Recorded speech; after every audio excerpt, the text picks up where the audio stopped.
Памятные мероприятия, приуроченные к 80-летию великого учителя, завершились праздничным концертом. Юбилейный вечер в гимназии искусства собрал бывших коллег Александра Католикова, его воспитанников, представителей общественности, работников сферы образования. Для многих Сан Саныч был не просто наставником, а самым настоящим примером. Форматы и методики по воспитанию, обучению и социализации учеников школы-интерната получили повсеместное признание. Главным принципом Александра Александровича было трудовое воспитание и обучение детей. Вслед за Антоном Семеновичем Макаренко он считал важным приобретение навыков и привычек трудовой деятельности.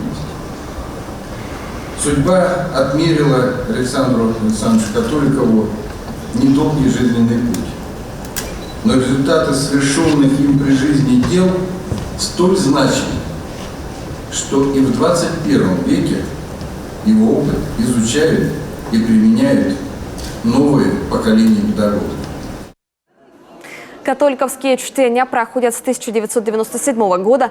По сей день они являются одной из главных площадок, где педагогическая элита нашей страны обменивается опытом и делится новаторскими методами в обучении и воспитании подрастающего поколения.